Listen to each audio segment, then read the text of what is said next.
നമുക്ക് പലതരത്തിലുള്ള പുഷ്പങ്ങളും ചെടികളുമുള്ള മനോഹരമായൊരു പൂന്തോട്ടം ഉണ്ടെന്ന് കരുതുക.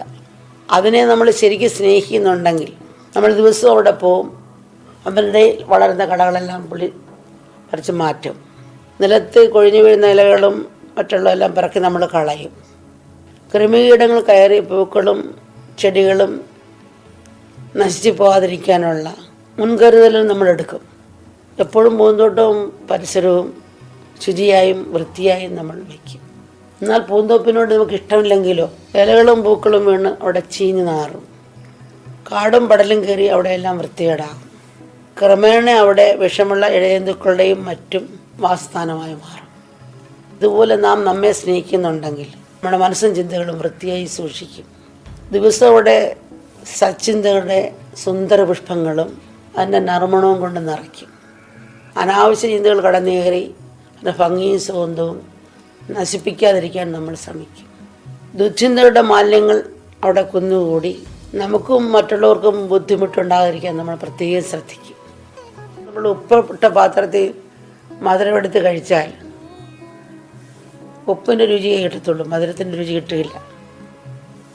നമ്മൾ മധുരമുണ്ട്, പക്ഷേ അഹങ്കാരമാകുന്നതും സ്വാർത്ഥനാകുന്നതും വിദ്വേഷമാകുന്ന ഉപ്പ് കിടക്കുക. അവൾ കാന്താരിമുളകാണ്, അങ്ങോട്ട് പോകല്ലേ, മുള്ളാണത്, ഇങ്ങോട്ട് പോകല്ലേ, അത് വിഷമാണ് എന്നൊക്കെ പറയുന്നത് കേൾക്കാം. എന്താ അവളുടെ സ്വഭാവങ്ങളാണ് പറയുന്നത്. തങ്ങളുടെ തെറ്റുകൾ തിരിച്ചറിഞ്ഞ ഗോപികൾ അവിടെ തെറ്റുകളെ അതിക്രമിക്കുവാൻ ശ്രമിച്ചുകൊണ്ടേയിരുന്നു. ഒടുവിൽ ഉത്തമമായ ഭക്തിയിലേക്ക് അവർ ക്രമേണ ഉയർന്നു. ഏത് വസ്തു കൈകാര്യം ചെയ്യുമ്പോഴും അവരിൽ ഭഗവാനുള്ള സ്മരണ നിറഞ്ഞു നിന്നു. ഊണിലും ഉറക്കത്തിലും ശ്രീകൃഷ്ണനെക്കുറിച്ച് മാത്രമായി അവരുടെ ചിന്ത. പ്രകൃതിയിലെ ഓരോ വസ്തുക്കളിലും അവർ കൃഷ്ണനെ തിരഞ്ഞു. ഒടുവിൽ സർവവും അവർ കൃഷ്ണമയമായി അനുഭവപ്പെട്ടു. അവർ കൃഷ്ണനുമായി ഏകീഭവിച്ചു.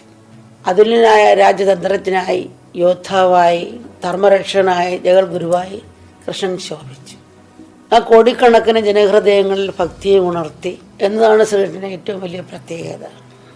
എത്ര വലിയ ദുരാചാരിയായാലും ഈശ്വരനിൽ ഭക്തി ഉണ്ടായിക്കഴിഞ്ഞാൽ അവൻ ശരിയായ പാതയിലേക്ക് വരുമെന്നും അധികം താമസിയായ അവൻ ധർമ്മനഷ്ടനായി തീരുമെന്നും തുടർന്ന് ശാശ്വതമായ ശാന്തിയെ പ്രാപിക്കുമെന്നും കൃഷ്ണൻ പറയുന്നു.